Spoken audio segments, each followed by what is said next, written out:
നമസ്കാരം. ഇന്നലെ കേന്ദ്ര ധനകാര്യമന്ത്രി നിർമ്മല സീതാരാമൻ പാർലമെൻറ്റിൽ അവതരിപ്പിച്ച ബജറ്റിൽ ടൂറിസം വികസനത്തിന് വൻ പദ്ധതികളാണ് ആവിഷ്കരിച്ചിരിക്കുന്നത്.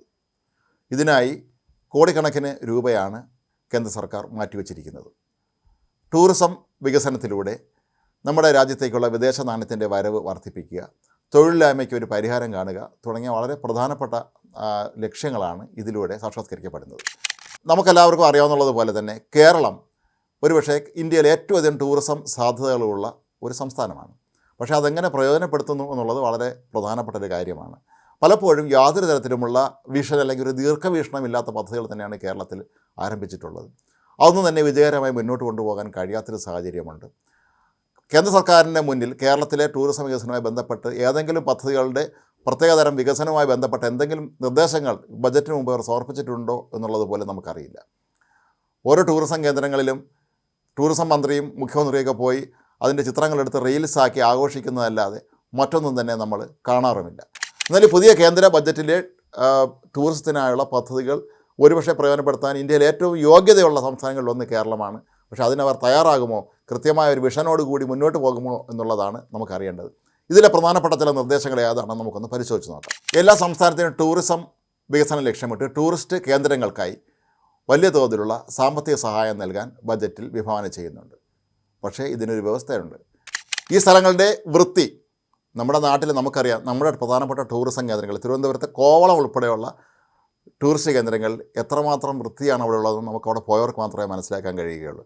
അതുപോലെ കേരളത്തിലെ പ്രധാനപ്പെട്ട ബീച്ചുകൾ, അതുപോലെ ടൂറിസം കേന്ദ്രങ്ങൾ, മൂന്നാർ പോലുള്ള സ്ഥലങ്ങൾ, ഇവിടെയൊക്കെ തന്നെ വൃത്തിയുടെ കാര്യത്തിൽ നമ്മൾ വളരെ പിന്നോട്ടാണ് എന്നുള്ള കാര്യം നമുക്ക് ഒരിക്കലും നിഷേധിക്കാൻ കഴിയുകയില്ല. കേരളീയരൊക്കെ തന്നെ വളരെ വൃത്തിയുള്ളവരാണ്, ദിവസം 2 നേരം കുളിക്കുന്നവരാണെന്നൊക്കെ പറയുമ്പോൾ പോലും നമ്മുടെ ടൂറിസം കേന്ദ്രങ്ങളെ തന്നെ പരമാവധി വൃത്തികേടാക്കിയിട്ടിരിക്കുന്ന ഒരവസ്ഥയാണ് നമ്മൾ കാണുന്നത്. ഇതിനായി സംസ്ഥാന സർക്കാരാകട്ടെ ഒരു നടപടിയും സ്വീകരിക്കുന്നില്ല. മറ്റൊന്ന് സൗകര്യങ്ങൾ എന്നുള്ള ആ ഒരു വിഭാഗം നമുക്ക് നോക്കാം. നമ്മുടെ നാട്ടിൽ ടൂറിസ്റ്റ് കേന്ദ്രങ്ങളിൽ എത്ര അടിസ്ഥാന സൗകര്യം അവിടെ ഉണ്ട്. പബ്ലിക് ടോയ്ലറ്റുകൾ പോലും ഇല്ലാത്ത എത്രയോ ടൂറിസ്റ്റ് കേന്ദ്രങ്ങൾ കേരളത്തിലുണ്ട് എന്നുള്ള കാര്യം നമ്മൾ ഓർക്കണം. മറ്റൊന്ന് മാർക്കറ്റിംഗ് ആണ്. എങ്ങനെ മാർക്കറ്റ് ചെയ്യുന്നു എന്നുള്ളത് വളരെ പ്രധാനപ്പെട്ട കാര്യമാണ്. എല്ലാ വർഷവും ലോകത്തെ വിവിധ രാജ്യങ്ങളിൽ വെച്ച് അവിടെ ടൂറിസം മാർക്കറ്റിങ്ങിന് വേണ്ടി വിവിധ മേളകൾ, ടൂറിസം മേളകൾ നടക്കാറുണ്ട്. ഇതിൽ ഓരോ സംസ്ഥാനത്തു നിന്നും മന്ത്രിമാരും ഉദ്യോഗസ്ഥന്മാരും പങ്കെടുക്കാറുണ്ട്. കേരളത്തിൽ നിന്ന് കൃത്യമായി അതായത് ടൂറിസം മന്ത്രിമാരും ടൂറിസം ഡയറക്ടറും ഉദ്യോഗസ്ഥന്മാരും എല്ലാവരും പോയി പങ്കെടുക്കുകയും തിരിച്ചു വരികയാണ് ചെയ്യുന്നത്.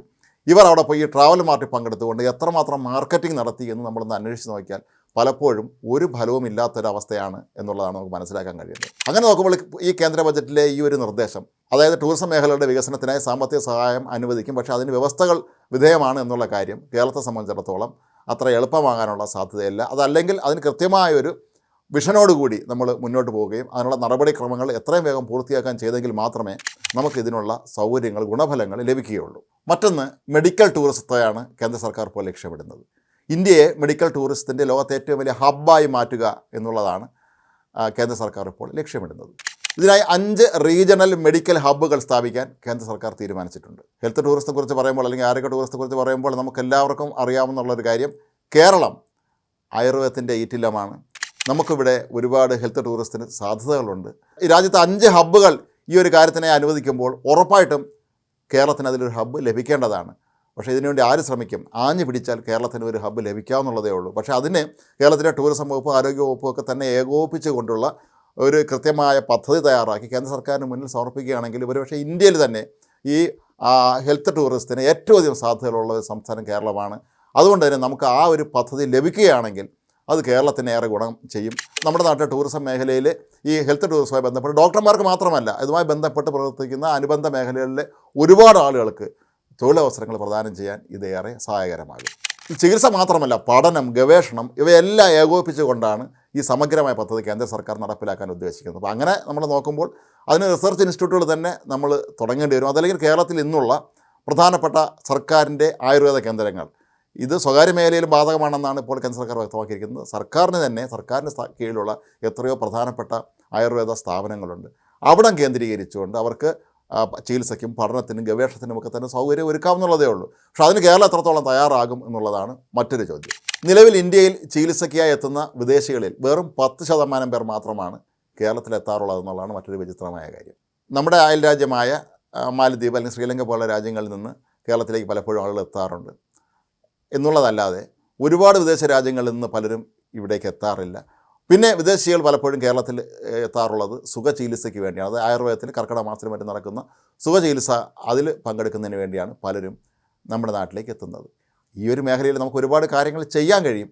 പക്ഷേ അതൊക്കെ തന്നെ നമ്മുടെ സർക്കാർ കൂടി മുൻകൈയെടുത്ത് സ്വകാര്യ മേഖലയെ കൂടി ഏകോപിപ്പിച്ചുകൊണ്ട് ചെയ്യുകയാണെങ്കിൽ അത് ഫലപ്രദമായി നടപ്പിലാക്കാൻ കഴിയും. പക്ഷേ അതിന് വളരെ വിദഗ്ധരായ ഡോക്ടർമാരും മറ്റ് ജീവനക്കാരുമെല്ലാം ആവശ്യമാണ്.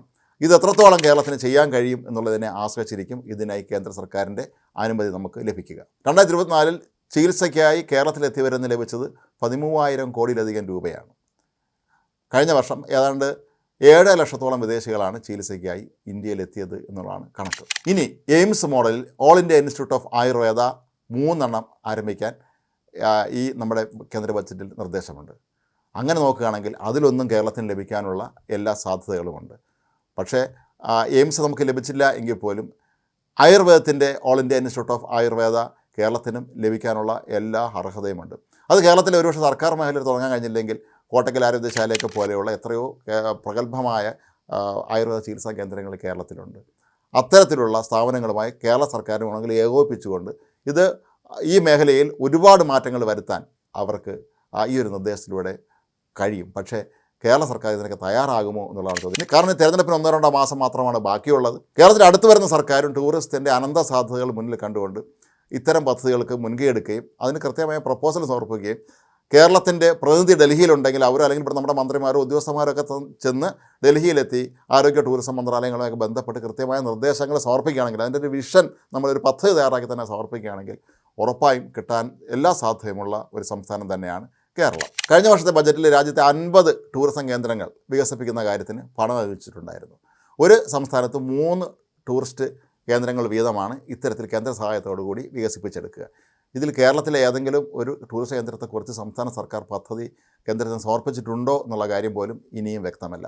പലപ്പോഴും ഈ ടൂറിസം വകുപ്പ് കൈകാര്യം ചെയ്യുന്നത് മറ്റ് പല മേജർ വകുപ്പുകൾക്കൊപ്പം ഏതെങ്കിലും ഒരു മന്ത്രിയായിരിക്കും. പ്രധാനപ്പെട്ട വകുപ്പുകൾ കൈകാര്യം ചെയ്യുന്ന തിരക്കിൽ പലരും ഈ ടൂറിസം വകുപ്പിനെ അവഗണിക്കുന്നതാണ് പതിവ്.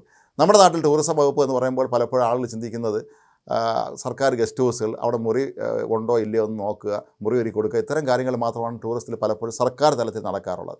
അതല്ലാതെ വലിയ തോതിൽ വിദേശികളെ ആകർഷിക്കാനും മറ്റ് സംസ്ഥാനമുള്ളവരെ കേരളത്തിലേക്ക് ആകർഷിച്ച് കൊണ്ടുപോകുന്ന നമ്മുടെ ടൂറിസം വികസന സാധ്യതകളെക്കുറിച്ച് പഠിക്കാനും അവരെ ബോധ്യപ്പെടുത്താനും ഒന്നുള്ള യാതൊരു ശ്രമങ്ങളും ഇവിടെ നടക്കുന്നില്ല എന്നുള്ളത് നിഷേധിക്കാനാവാത്ത ഒരു കാര്യമാണ്. പക്ഷേ നേരത്തെ പറഞ്ഞ ഈ 50 സ്ഥലങ്ങളിൽ ടൂറിസം വികസനത്തിനായി സർക്കാർ സ്ഥലം ഏറ്റെടുക്കുന്നു എന്ന് പറയുമ്പോൾ ഇതിനുള്ള സ്ഥലം സംസ്ഥാന സർക്കാരാണ് വിട്ടുകൊടുക്കേണ്ടത്. മാത്രമല്ല ഈ സ്ഥലവുമായി ബന്ധപ്പെട്ട് കേന്ദ്ര സർക്കാരിൻ്റെ ഉദ്യോഗസ്ഥന്മാർ ഇതിനെ റാങ്കിങ് നിശ്ചയിക്കും. ആ റാങ്കിൻ്റെ അടിസ്ഥാനത്തിലായിരിക്കും ഈ ഓരോ ടൂറിസ്റ്റ് കേന്ദ്രത്തിനും കേന്ദ്ര സർക്കാരിൻ്റെ പണം അനുവദിക്കുക. റാങ്കിങ് എന്ന് പറയുമ്പോൾ നമുക്കറിയാം അതിൻ്റെ നിലവാരം നേരത്തെ സൂചിപ്പിച്ചതുപോലെ സൗകര്യവും വൃത്തിയും ഒരുപാട് കാര്യങ്ങൾ അതിലൊരു ഘടകമായി വരും. ഇതിനൊക്കെ നമുക്ക് എത്രമാത്രം കൃത്യമായി മറുപടി നൽകാൻ കഴിയും എന്നുള്ള കാര്യം ഇപ്പോഴും സംശയാസ്പദമാണ്. അതുപോലെ ഹോം സ്റ്റേകൾ ആരംഭിക്കുന്നതിന് വേണ്ടി മുദ്രാ ലോൺ അനുവദിക്കാൻ കഴിഞ്ഞ ബജറ്റിൽ തന്നെ തീരുമാനമായിട്ടുണ്ടായിരുന്നു. ഈ സംവിധാനത്തെക്കുറിച്ച് കേരളത്തിൽ എത്ര പേർക്ക് അറിയാമെന്നും കേരളത്തിൽ എത്ര പേർ ഇത് പ്രയോജനപ്പെടുത്തി എന്നുള്ള കാര്യം ഇനിയും അന്വേഷിക്കേണ്ടതാണ്. അതുപോലെ കഴിഞ്ഞ ദിവസം ബജറ്റ് പ്രഖ്യാപിച്ചത് ബന്ധപ്പെട്ട് കേരളത്തിൽ എല്ലാവരും ഇപ്പോഴും ട്രോളുന്നൊരു കാര്യമാണ് കടലാമകളുമായി ബന്ധപ്പെട്ട ഒരു ടൂറിസം വികസന പദ്ധതിയെക്കുറിച്ച്.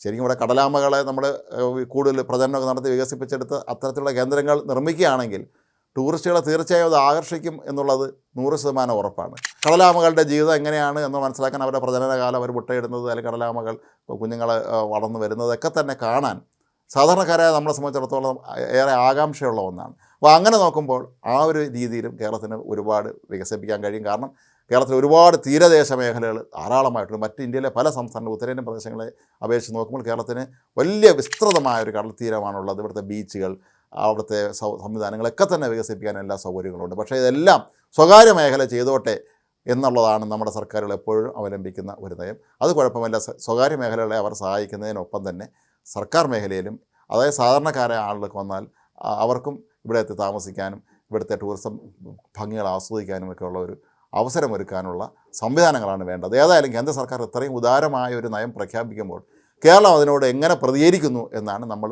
ആകാംക്ഷയോടെ ഇനി അങ്ങോട്ട് നോക്കേണ്ടത്.